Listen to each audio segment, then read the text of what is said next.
뭔가 손가물로 제출하는 거라도 똑바로 제출했으면 몰디브에서도 배울 게 있나 보다 생각할 텐데 블로그 이런 데서 막 긁어온 걸 보고서로 제출을 했단 말이죠. 네. 그러면 국민들의 혈세로 해야 할 일은 똑바로 안 했어. 굉장히 심각하게 잘못했습니다. 그런데 그 과정에서라도 최선을 다했다 그러면은 뭐 한번 참작을 해줄 수 있는데 그 과정에서도 이런 행동을 했다 그러니까 국민들의 울분이 더 커질 수밖에 없는 거죠.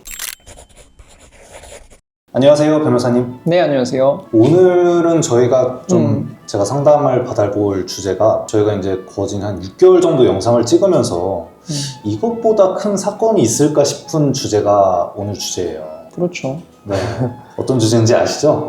네, 올게 온 거죠. 말을 아끼고 있었는데 네. 물어보시니까 대답을 해야죠. 그 6월 3일에 진행된 지방선거에서 부정선거 의혹이 좀 나왔다고 그러더라고요. 그러니까 의혹이라기보다는 정황은 정말 확실하잖아요. 네. 근데 이게 부정선거라고 볼 수 있느냐 없느냐 여기에 대한 대립이 있는 거고 네. 지금 시위를 하시는 분들도 있고 맞아요. 아니면 조용히 지켜보시는 분들도 있는데 네.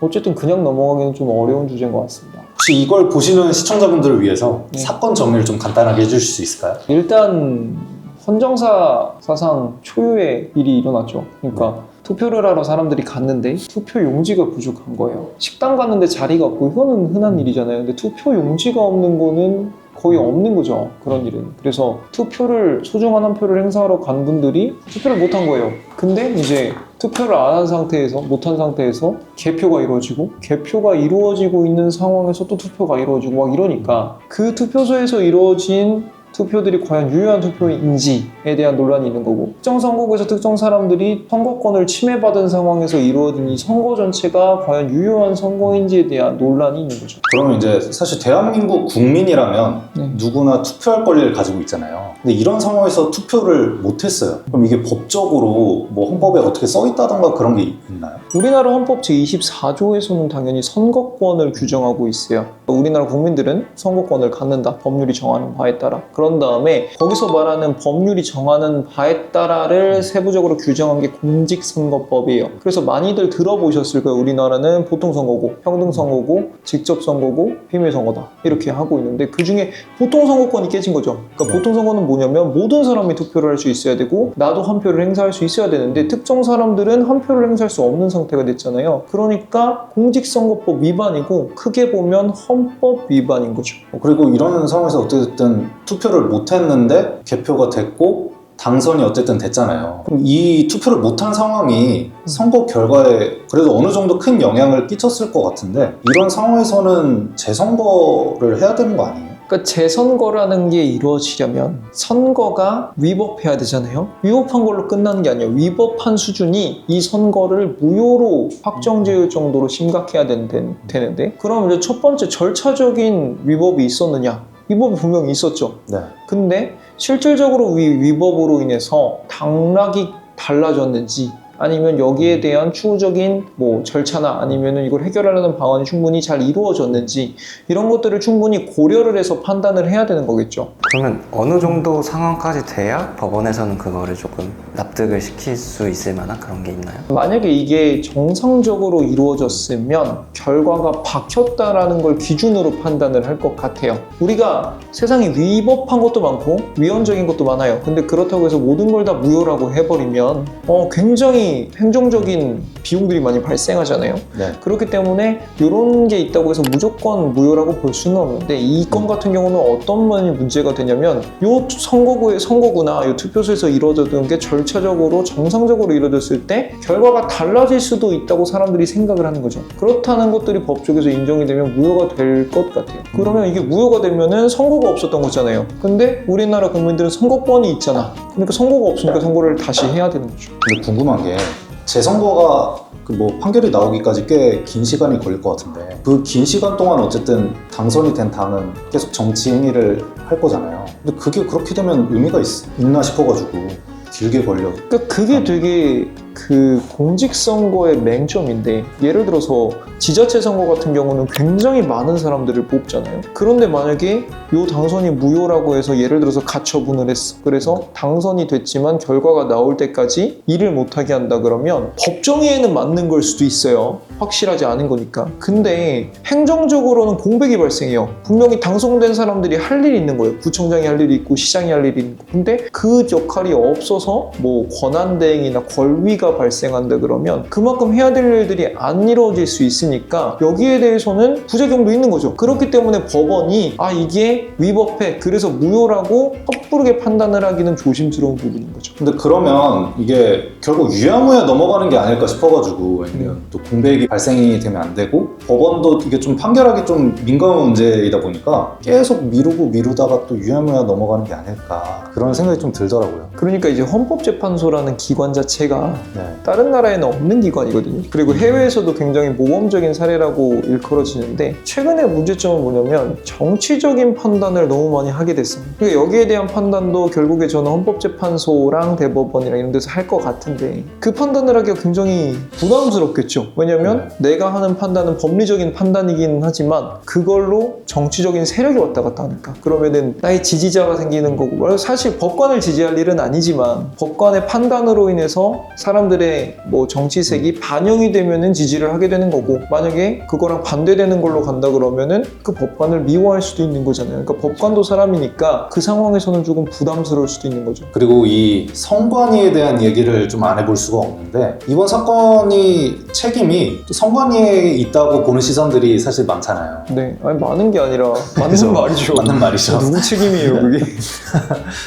그리고 정말 화가 나는 사실이 있는데, 선관위가 또 이 선거 관련해서 몰디브로 출장을 갔다는 얘기가 있더라고요. 혹시 그거에 대해서 좀 아시나요? 그러니까 선거 관련해서 이제 우수한 사례나 이런 것들을 연구하고 벤치마킹하고 그러려고 이제 선진국들을 방문하는 것도 공공기관의 역할이죠. 네. 뭐 세미나나 워크숍이나 이런 걸 통해서. 근데 몰디브는 뭐 선진적인 선거 제도를 갖고 있는지 모르겠는데, 우리가 흔히 생각할 때는 휴양지잖아요. 거기로 갔다는 것 자체가 이제 뭐 평소에 그래도 욕먹을 일인데, 그랬는데 결과가 이랬단 말이죠. 그래서 도대체 너넨 가서 뭘 배웠냐, 그러니까 이거는 놀러 간 거 아니냐, 이런 얘기가 있고, 실제로 지배적이죠, 그런 의견이. 네. 그런 상태에서 가가지고 뭔가 성과물로 제출하는 거라도 똑바로 제출했으면 몰디브에서도 배울 게 있나 보다 생각할 텐데, 블로그 이런 데서 막 긁어온 걸 보고서로 제출을 했단 말이죠. 네. 그러면 국민들의 혈세로 해야 할 일은 똑바로 안 했어.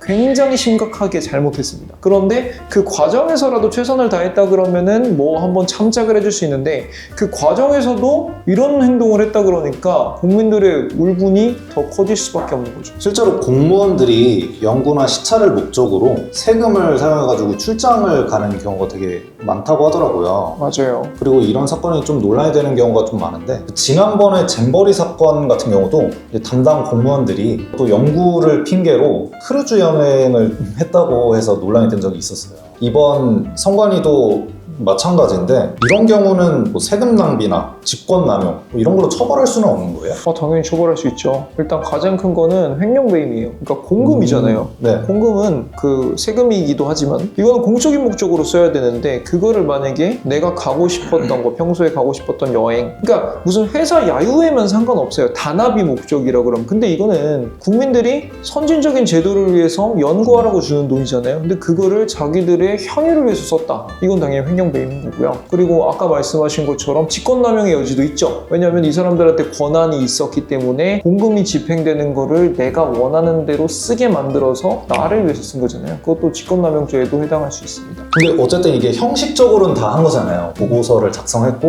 뭐 선거를 배우기 위해서 갔다고 명목을 말을 했고, 근데 이런 걸로도 좀 그게 처벌이 되는 거예요? 보기에는 당연히 그렇지만 법적으로도 이게 되나 싶어가지고. 그러니까 만약에 내가 우리 회사 돈으로 명품 롤렉스 시계랑 뭐 명품 옷을 막 쫙 빼입어. 네. 왜 샀냐 그러면 이래야 고객들한테 이미지를 좋게 해서 우리 회사가 매출이 올라갈 수 있습니다 라면 말은 되죠. 근데 이때 법에서 항상 하는 기준이 뭐냐면 일반 보통 평균인의 잣대예요. 그러니까 평균인이 봤을 때 요 연수가 적법한 연수였고 의도를 좋게 볼 수 있었냐는 거죠. 그러니까 어떤 뭐 특정 지역을 비하하는 건 아니지만, 몰디브라는 데를 간다고 했을 때는 일반 사람들이 생각할 때는 놀러 가는 곳이잖아요. 맞아요. 놀러 가는 곳에서 연구를 하러 갔다. 그러면 평균인을 설득하려면 그만큼 훨씬 더 뛰어난 성과물이 나와야 되는 거예요. 몰디브로 갔지만 우리는 다른 데서는 얻을 수 없는 이런 성과물을 얻어왔다. 그러니까 세금이 헛되로 쓰이지 않았다. 걸 증명을 해야 되는데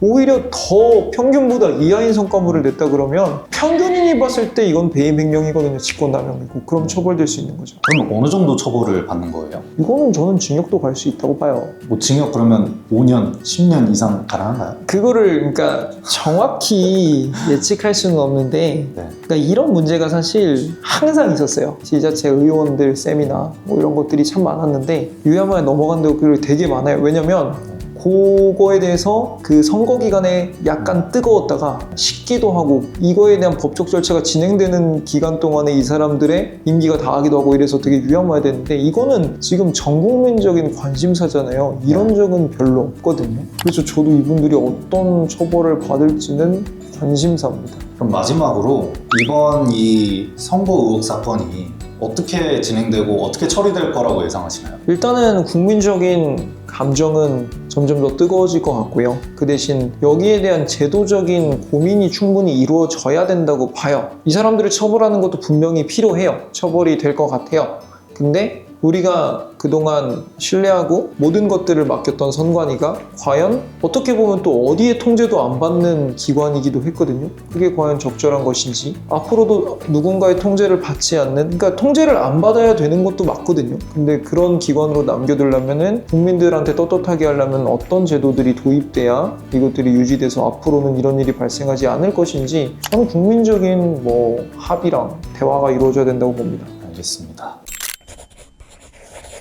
뭐 이번 사건과는 연관이 없는데 만약에 이제 법적으로 좀 곤란한 일을 겪었다거나 변호사님의 도움이 필요한 사람들은 어떻게 하면 좀 변호사님에게 도움을 요청할 수 있나요? 그 지금 같은 상황은 물론 이 상황에서도 법적인 도움이 필요하신 분들도 많지만 그분들은 전체적인 관심을 가진 사람에 비하면 극소수고요. 대부분의 사람들은 이 상황에서 그럼 어떻게 되는 거지? 어떻게 해야 되는 거지? 여기에 대한 고민들이 많으신 것 같아요. 궁금한 것들이 많고. 근데 변호사가 그런 거에 대한 설명을 해주는 것도 요즘엔 저는 변호사의 일이라고 봐요. 그래서 궁금하면 뭐 저희 회사 인스타나 게시판이나 홈페이지나 이런데 궁금한 거 그냥 물어보세요. 그러면은 뭐 제가 항상 즉각 답변은 못하지만 저도 시간이 될 때 여기 대해서 여러분들의 궁금사항을 다 해결해 드리겠습니다. 알겠습니다. 오늘 또 궁금했던 점이 다 해결이 된 것 같습니다. 네, 감사합니다. 네, 감사합니다.